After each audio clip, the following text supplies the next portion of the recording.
I thought for our Sunday school class, we would take a look at the Apostle Paul. Obviously, the life of the Apostle Paul, we're not given a whole lot of information about his early life as far as, where he grew up, that type of thing. We know that he was from Asia Minor, from Tarshish. Next week, we'll probably look at the importance of that city. We know that he had Roman citizenship as well, so that obviously is going to help him in the preaching of the gospel. But we'll get into that in our next classes. So we'll probably have 4 classes, I think, right? Is it 31 days in March? Okay, so we do have 4 classes. All right. So what I'd like to do today, anyways, with that said, the Apostle Paul, we'll do a deep dive into his life. Probably beginning today, but definitely in the following classes. What I'd like to do today, anyways, is kind of give an overview of the world that Paul lived in. Like, what was the world that he lived in? We read these epistles, we read the Acts of the Apostles. They're doing all of these things. There's miracles being performed. The gospel message is being preached to all of these different cities. But what did it look like? What did Paul have to deal with as he traveled around the Roman Empire? Was it easy? Was it hard? When he went into the cities, what did they look like? What were some of the trials and tribulations that he had to deal with just with travel? When he talks about this in 2 Corinthians, the 11th chapter, right, where he kind of lists all of the things that he had to go through to preach the gospel message, to start these ecclesias everywhere, to make sure they were running properly, make sure that they had sound doctrine within them. That was like a big thing if you look at all of the epistles, particularly ones to Timothy and the Corinthians and others. Paul, of course, was concerned about doctrine. Were they following the doctrine that was given to them by his own mouth and by the other disciples that were preaching? We'll get into that a little later on. But what was the world like? What was the world like of the Apostle Paul? And so hopefully we can answer that question, all right? So here are some of the things we'll take a look at. The Roman and Greek world, obviously. What were the cities like? When you say I went into Thessalonica, well, what did that mean? I lived in Rome. Well, what did that mean? We read about these cities in the Old Testament and maybe in history as well. Oh yeah, he went here, he went there. But what did that mean? What did it mean to do these things? Paul just didn't wake up. He's like, oh, I'm in Ephesus today. Oh, hold on, boop. Kind of like when Stephen was taken to the eunuch, the Ethiopian eunuch, and then taken away. That didn't happen with Paul. Paul wasn't by the Holy Spirit. God didn't put him here and then, okay, you're going to stay here for a week, and then I'm going to transport you over to this area.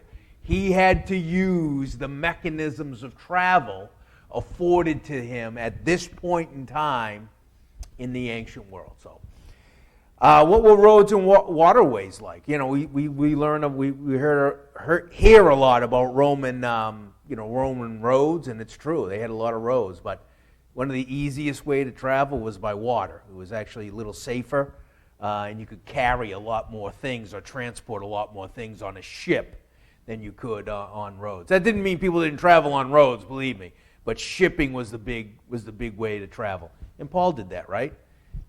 Sometimes it worked for him, right? Other times it didn't. Like the last story that we'll look at in Paul's kind of life, right, is the big shipwreck, right? And kind of the stuff that went on. It's a great story, by the way. That's why as the older I get, I kind of do things that I'm interested in, and I'm interested in Paul. Like outside of Jesus, right? Paul did the most to spread the gospel message of Christ, right? And God told him that. He said, you're going to be my mouthpiece to the Gentiles, the apostle to the Gentiles. You're going to speak before kings, Christ tells him. So, all right. In our life, we live in a Christian country for the most part, okay? Obviously we know that there's a separation of church and state. Christian laws, don't necessarily apply in the secular world, although there is certainly influence. We have to kind of wipe our mind, and I know it's very difficult. We have to wipe our mind of the modern world. because it really, in a lot of ways, it's extremely different. It's almost like a different Earth almost. And our minds are kind of geared towards the modern world and all of the conveniences that it has in it. All right? So we've got to, you're sent out as a Jew, as Paul, he's a Jew, and he's going out into the vastness, the complexity of the Roman world. And what are the things that he had to deal with? Well, certainly other religions. Paganism was the order of the day.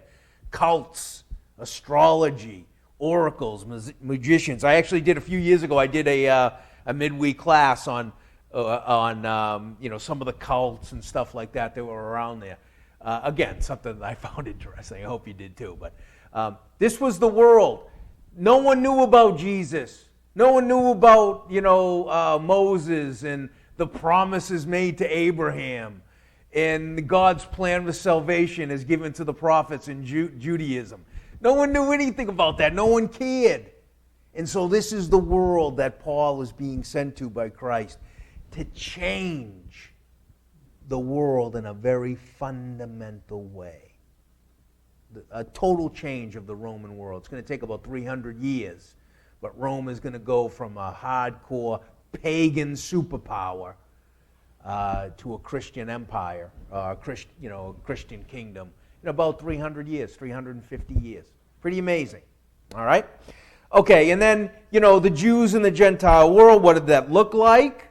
Number one, and then number two, is Paul going to use that kind of relationship? We know he's going to. He's going to use the fact that the Jews were very comfortable, for whatever reason, they were very comfortable kind of living in other places. They weren't a group of people that just kind of stayed in their own little area of Judea and Israel. They didn't. They went out. We talked about, I think, last time how that some of the Jews went with Alexander the Great to go on his conquest, right, of the Persian Empire and into India. There were Jewish soldiers that went there. There were all kind of Jewish settlements in the east and all kinds of Jewish communities throughout the Roman world in all of these big cities. And this was like a perfect setup for Paul.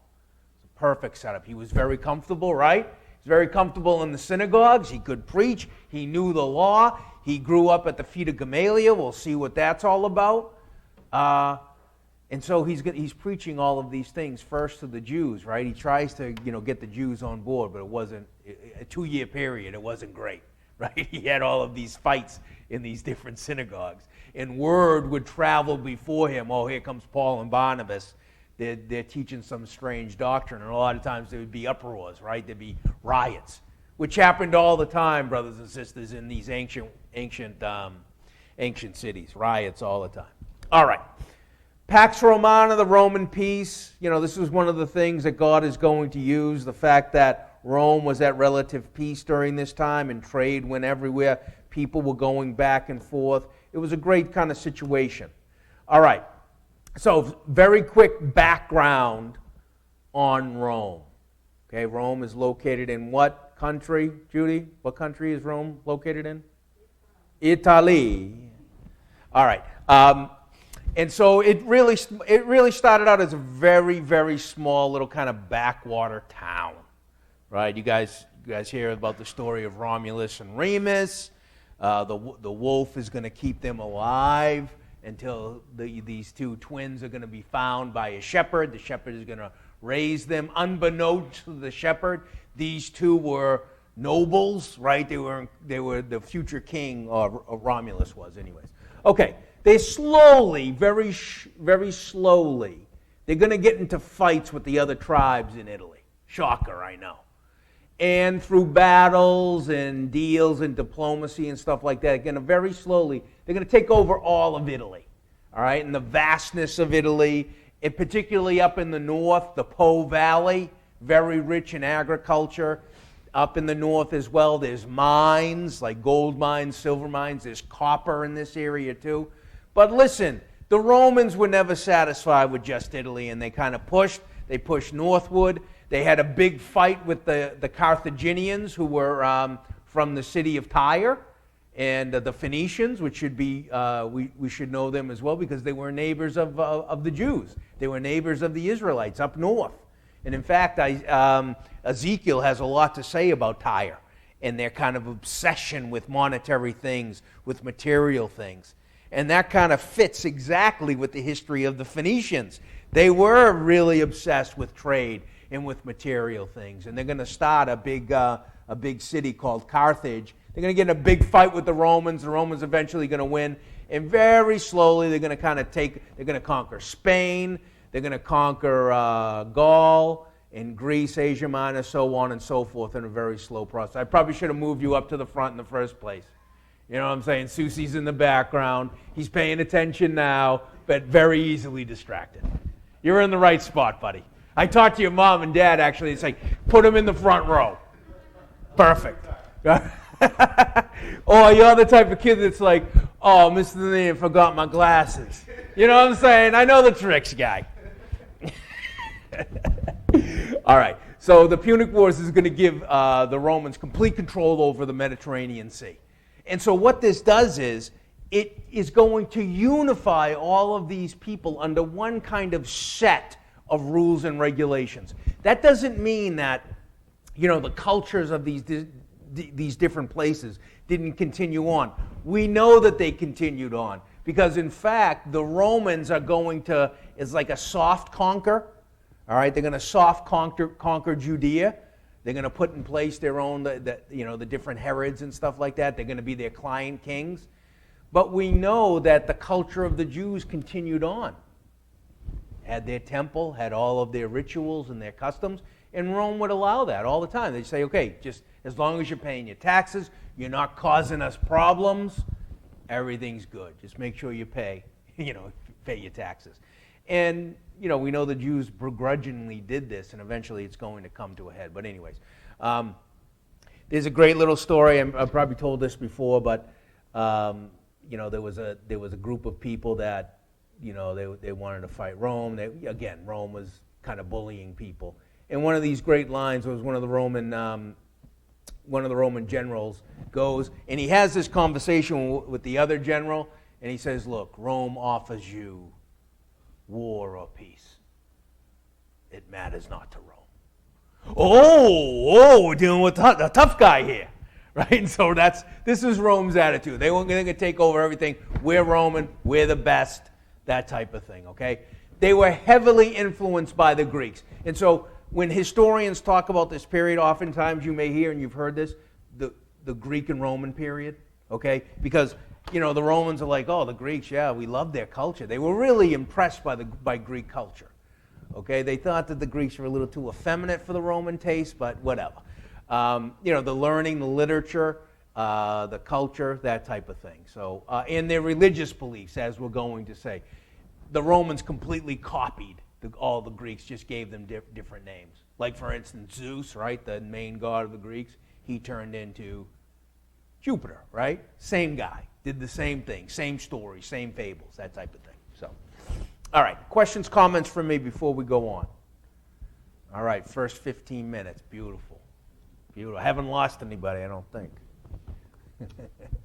All right, what do these cities look like? What was the deal with the cities?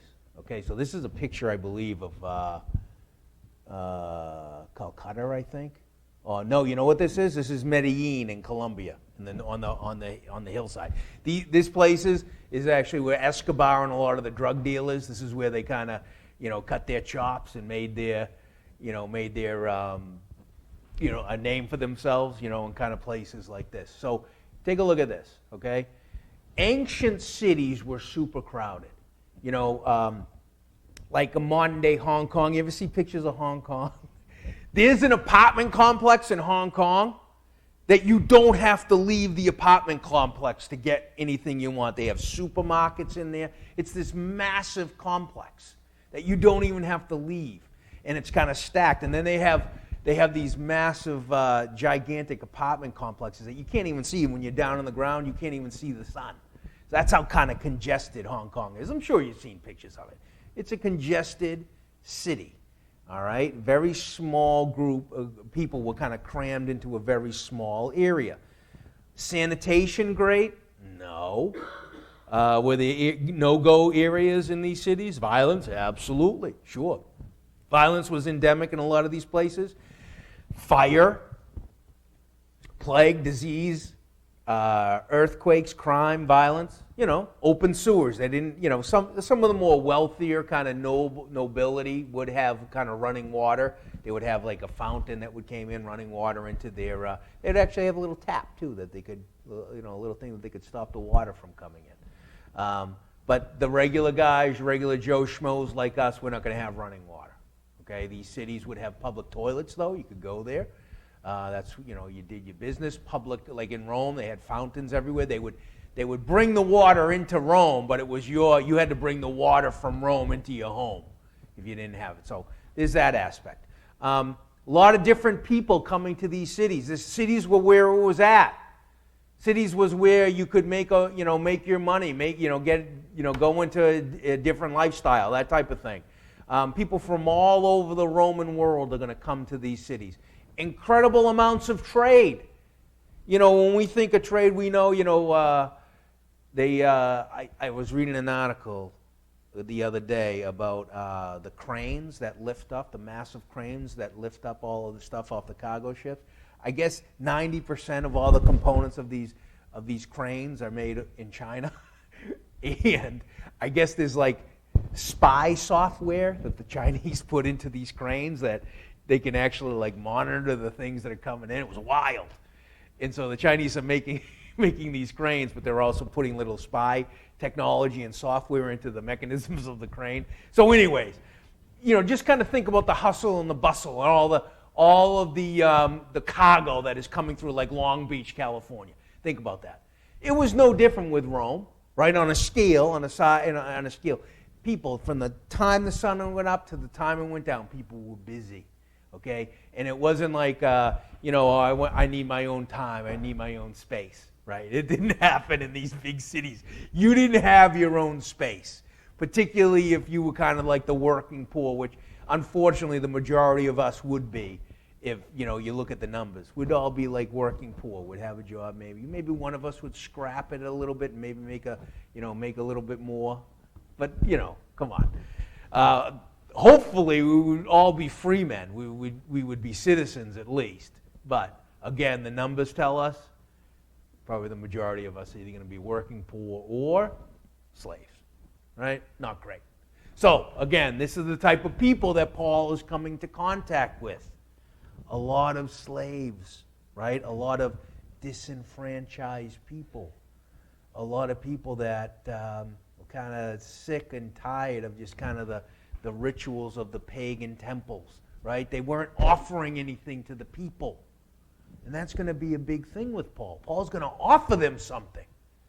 Paul's going to offer them not only salvation in the future, the gospel of salvation for all mankind, but what Paul and Christianity is going to offer the people is some type of community. A community of people that could help each other, that could work together, that had a set of ethics, morals, and beliefs as their foundation that they all agreed upon. And that's going to fundamentally kind of alter the thinking of people, all right, particularly in these cities.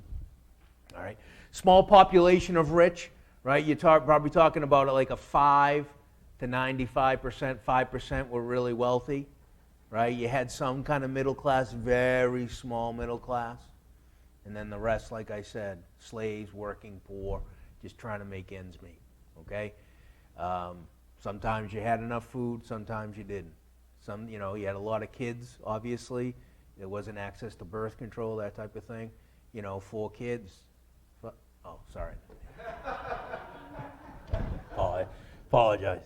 No, 4 kids would be small back in the day, right? You'd have, 7, 8 kids. A lot of them, unfortunately, as we know, would not survive to adulthood. And so when we talk about, the ages of when people die, the life expectancy in the ancient world was like at, 40. Okay, 40 years old. All right? But does that mean that no one lived to be like 60, 70 years old? No, it didn't. A lot of people lived to be 60 and 70. The thing that drops down life expectancy is infant mortality. Okay? If you have something that's doing 0, right? You have one person that, obviously, dies when they're an infant or a baby or something like that, or lives to be 3 or 4 years old. And then you have another person that lives to be, say, 100. Well, what's your life expectancy going to be? 50. But you're like, wait a minute, this guy lived to be 100 years old. Well, we know how it works, okay? But that's what I'm saying is, were there very old people? Did people live into their late 60s and 70s and sometimes even 80s? Yes, absolutely, okay? But a lot of people are going to die when they're young, too, because of disease. And that's why we get, people only live to be 40 years old. That was the life expectancy. Yeah, just by a numbers point of view. But, thousands and thousands of people are going to live into their 60s and 70s and 80s as well. Okay. All right. So we talked about that. All right, so we're getting a good picture of what, the world that Paul is going to go into, right? He knew this world, by the way, brothers and sisters, right? He had one foot. He was a Roman citizen. He grew up in Tarshish, which was a city in Asia Minor. We'll look at that next week, Lord willing. But he was immersed into Judaism. He loved it, right? He was like in a hardcore sect of Judaism. Gamaliel, he knew the law. He knew all of the Psalms. He could probably recite all of the law of Moses by memory. Right? Every day he would pray. We've seen pictures of him at the wall, at the Wailing Wall. People just kind of rocking back and forth, saying their prayers. There's a movement with a lot of the prayers, okay? And so Paul knew all about it, right? What does he say in Romans? He was a tribe of Benjamin, of the Jew. He's like, listen, I'm the Jew of Jews, right? I know all about it, people. Okay. All right, so what are we dealing with when we're talking about numbers here as far as these cities are concerned? Well, number one, Damascus. We know Damascus is still around, but back in the day, 45,000 people lived there. Ephesus, 51,000. Alexandria, 250,000. All right? And that may even be, more. Like, for instance, Rome, 500,000 in Italy. There's going to be times when in Rome that the population is going to be close to 1 million people. Think about that, 1 million people. No electricity. There's no pumps. There's no natural gas. Nothing. Just think about it. It's almost an impossibility to really kind of think about it as living in a world. And kind of like putting ourselves in that. Just like, no health care. Like, I'm going to the doctors. I don't feel good. Oh, you broke your arm. Well, we got to go to the hospital. Nope, sorry, no hospitals around. Right? You had to kind of fix that yourself. You broke your foot. Or you have like a heart issue or something like that. Big thing back in the ancient world, parasites. Sorry to say. Intestinal parasites were a big thing in the ancient world. Cholera, these types of things, unsanitary conditions. All right? We haven't even gotten into preaching the gospel yet, brothers and sisters, right? And so when Paul kind of goes through all of these things, he doesn't kind of mention like the day-to-day struggles that he would have to go through just to kind of preach the gospel. He talks about like some of the big stuff, but just think day to day. What am I going to eat in the morning? Or I just got beat up last night, almost to death. They chucked me out of the city. What's the process to get from that situation to back on your feet and traveling again? You know what I'm saying? Like, it doesn't tell us, like the Acts of the Apostles doesn't tell us those details. But unfortunately, it's almost like you're craving those details. Like, okay, well, they left him for dead outside the city. They just chuck rocks at this guy and say, get lost, chuck him out the city. And then everyone thinks he's dead, but no, he's not dead. But he just popped right back up. You know what I'm saying? I don't know. It's an interesting thing. Like, how did he get from that position to back on his feet again preaching? It's amazing. It really is amazing. And I think that goes to show you kind of the mentality of Paul, the zeal of Paul, the commitment and love that he had for Christ. He would go through all of these things.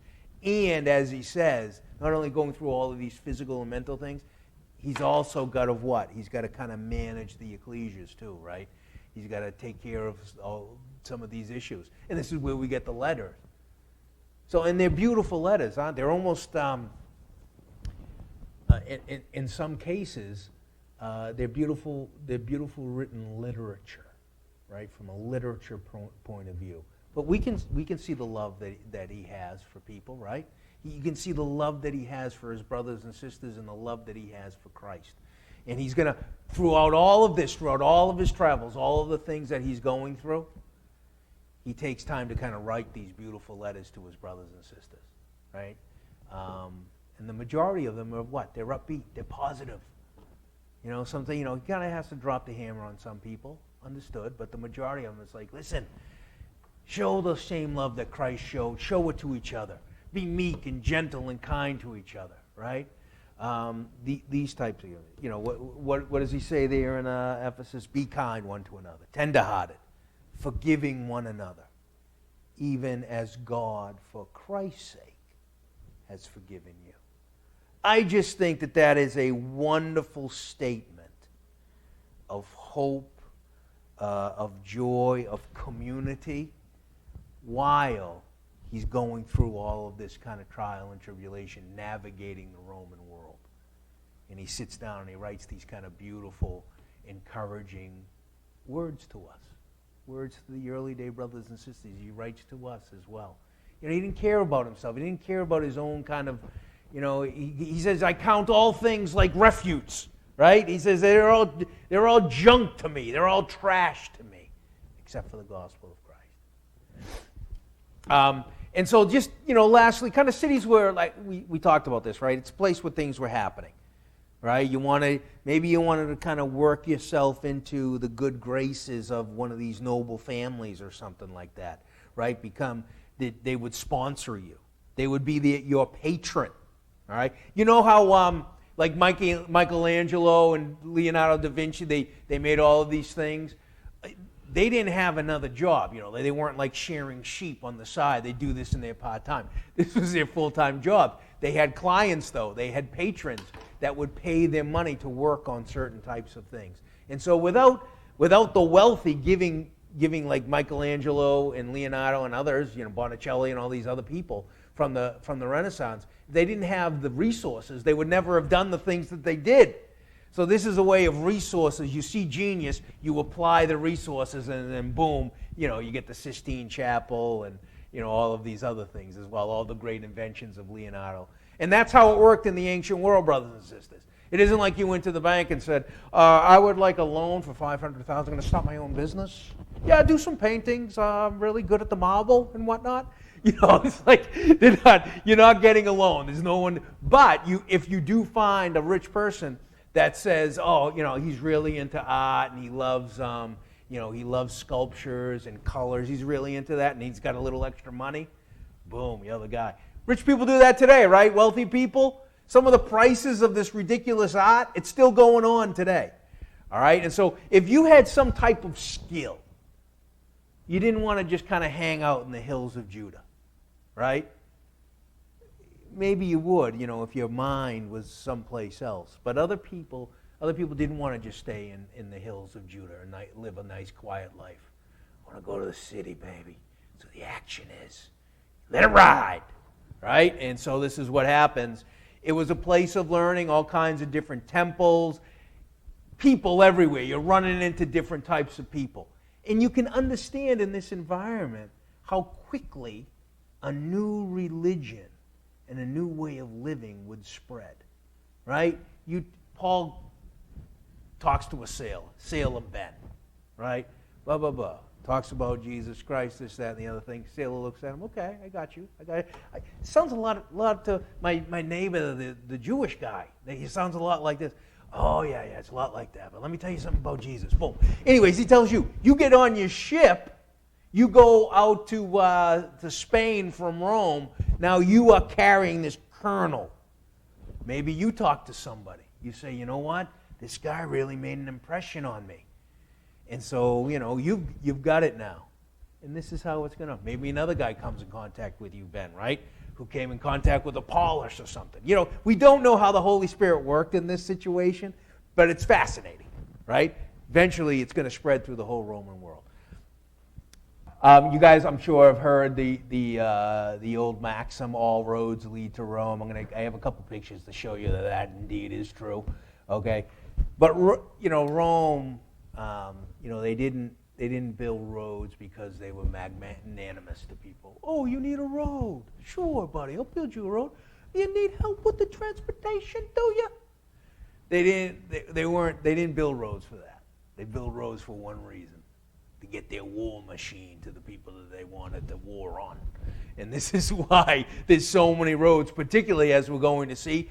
The roads go north because that's where the Gauls were, the Celts, the Celts of which I am, descended from. And so the Romans are going to have these massive battles, as we know with the Celts up in what's modern day France. Okay, it was called Gaul. And there's going to be a big slaughter up there. But anyways, so these roads are first built for them to get their legions to different places. They're going to be used by everybody, though.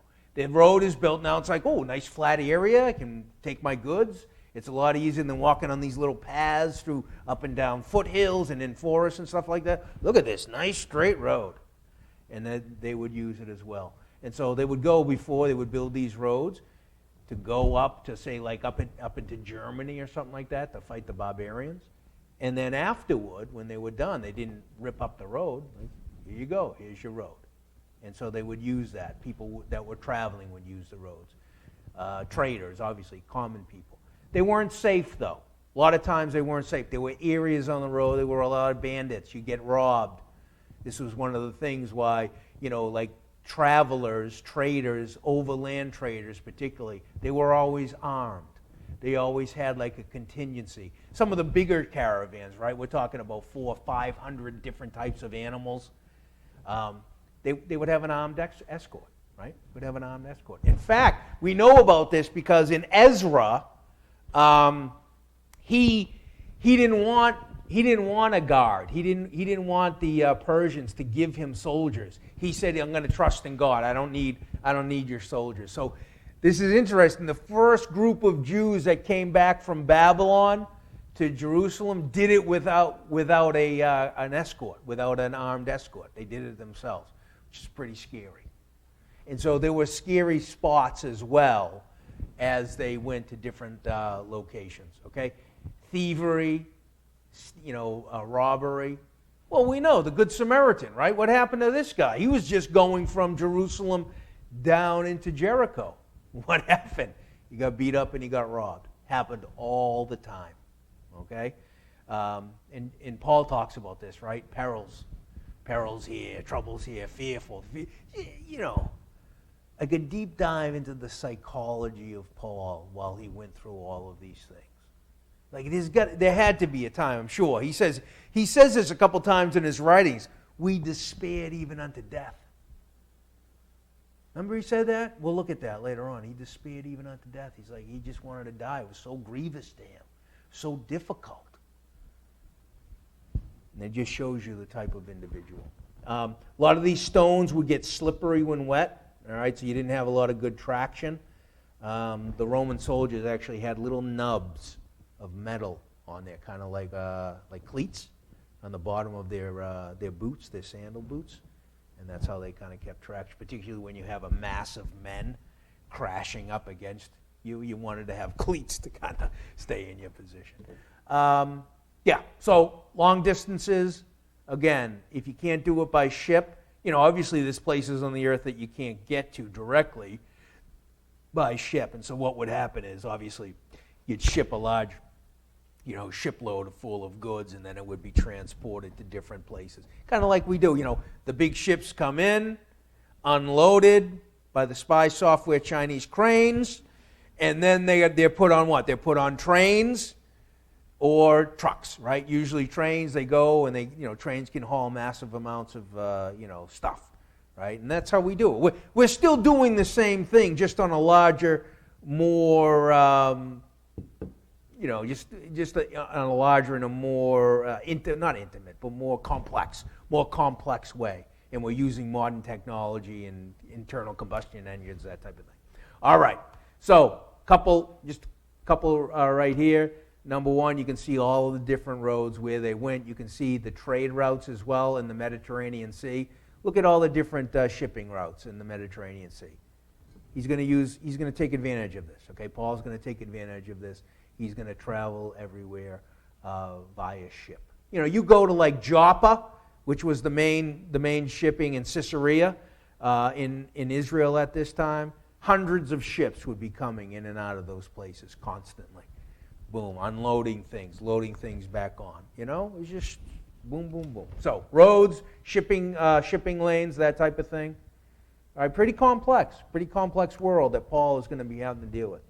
All right, I got this off of Facebook or Twitter or something like that. All roads lead to Rome, a data visualization unveiling mobility patterns. Ooh, at a very large scale, created with routing algorithms. So this is all the different, this is AI now, and they put together all the different roads. Okay, and you can see there's 3 or 4 main roads that lead out of Rome, but then there's all kinds of smaller ones that connect to those bigger tributaries that lead all the way into Rome. So and guess what, brothers and sisters? You go there, they're still using the same paths and the same roads today that were there. The Romans made them bigger, but they had been there for thousands and thousands of years. Like I was watching Rick Steves Travel, great show, okay? And he was talking about the Swiss Alps, and one of the roads, the Dolomite Road, he said that this road was one of the passes that have been used for thousands and thousands of years to get from Italy up until Germany and also up until Gaul, which is modern-day France. I thought that was pretty interesting.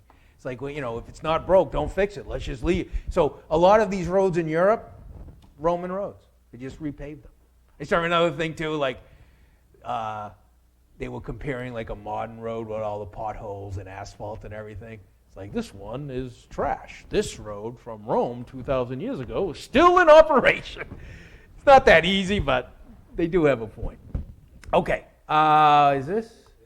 Yes, Steve. Somebody was saying that the trains now, when you look at a train track, it's, the width of a train track. You wonder, why is it that wide? Have you heard this story? Yeah, I have. Yeah, go ahead. Tell it. It's the same width as the chariot wheels. Yes, is that true? That's right. So the chariot wheels, right? It's the gauge of the track is very close. I think it's actually almost exactly the same, and they use that as kind of a measurement that they could use. From the ancient world, Steve, we still have it. It's still affecting our modern world. It's awesome. All right, this is probably 1 or 2 slides here.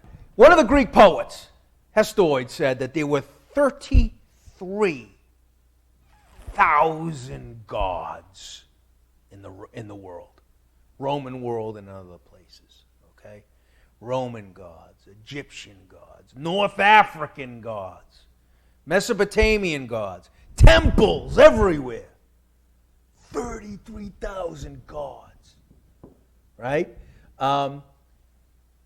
The ancient man was very fearful of the gods, okay? Because the gods, for the most part, particularly the Greek and Roman gods, really didn't care about people.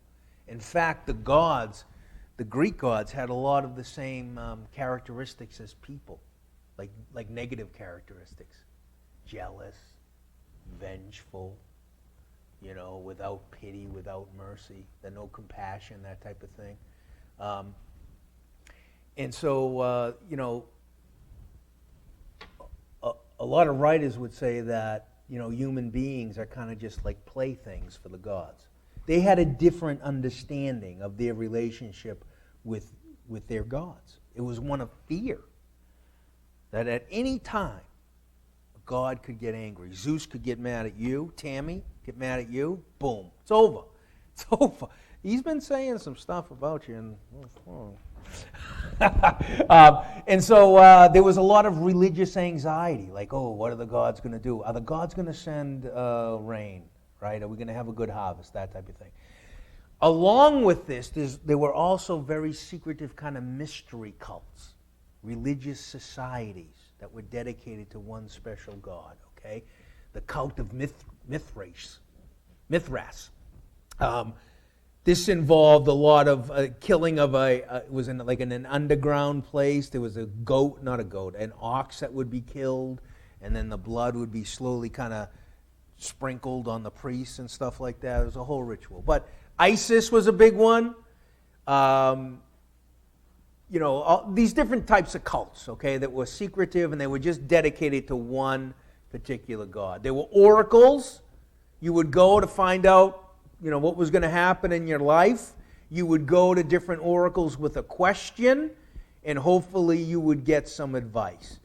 Like the one in Delphi, okay? That's kind of the most important one, or the most famous one that was located in Greece.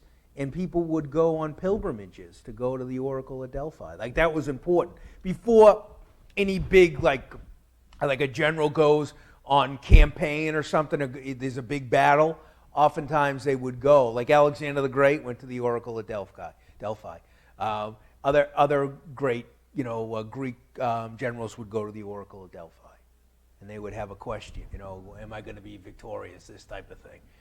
And so there was a whole scam going on at the Oracle, okay? Because the way that they had the temple set up, there was two things. Number one, they had kind of not crawl spaces, but walk spaces between the wall and the outside wall. There was like a little walkway or a little hallway in between that a priest could kind of sneak in, and he could listen to what they were talking about, okay? They would get all of this information.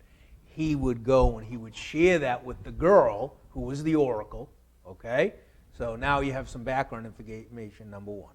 All right, number two, the girl would be intoxicated by wine, number one, and also they would put hallucinogens, like mushrooms, okay? Mushrooms today, call them magic mushrooms, whatever. Psilocybin, I think it's called. Okay, and they would ground up some mushrooms, put it in the wine. Okay, so now you have a, psychological now. Okay, and this is the kicker. It was underneath a volcanic fault. Okay, there was a crack in the ground. You can actually go and see this crack in the ground. During this time, small amounts of gas would be coming out of these. These cracks. And so not only do you have this young woman who is intoxicated with mushrooms and also wine, now she is breathing in these fumes, and it's causing her to kind of say really cryptic, crazy things, in languages that couldn't be understood, word associations that wouldn't make sense to the average guy. Good thing we have the priests, though. The priests were there, and they could translate for the oracle. And with this background information, a lot of times, right on, baby, you got it. Okay? So, interesting. This was very important. We could kind of smile and smirk and hee ha ha. This was deadly serious to ancient man, to the Romans. Deadly serious. He didn't make fun of the oracle. Good way to get killed, Nate. Cracking jokes about the Oracle of Delphi. And then obviously you had, astrology. Astrology was big during this time. Different phases. Remember, at nighttime, you didn't just turn on the TV or they were on their device, whatever. It was nothing. It was pitch black for the most part, outside of, a little lamp or something like that, or a fire. And so what did people do to kind of, they would look up, they would see the stars, and there was no pollution, light pollution, right? And so the movements of the celestial objects in the sky, big business. If you understood astrology and the movements of the different things, just think about that type of stuff. That's secret knowledge. You knew when the next eclipse was. Oh man, that's some big time secret knowledge. Okay, and so a lot of this stuff. And Paul is going to run into some of these people that we're going to look at, right? He's going to run into some of these characters. The musicians, the magicians, those types of people. Different types of amulets that they would keep, right? That they had special power in the amulet, of the talisman they would call it, right? And so it would protect you. Oftentimes people, wearing a crucifix or something like that, something along those lines. All right. And so these amulets and these special, you would go to a woman that knew chants and knew incarnations, kind of like Saul did with the Witch of Endor. But you would go and they could put a curse on your enemy. You go to one of these ladies, you put a curse on your enemy. It's actually a death sentence. They find out you were putting curses on people, gone. Death sentence. In fact, in the Middle Ages, and this comes out of this, but A lot of times if like a king wanted to get rid of somebody, right, they would trump up charges of witchcraft and that type of thing, and say, yeah, he put a curse on the king. Remember when the king got sick? Yeah, Nate put a curse on him. Gone. Better watch yourself, buddy.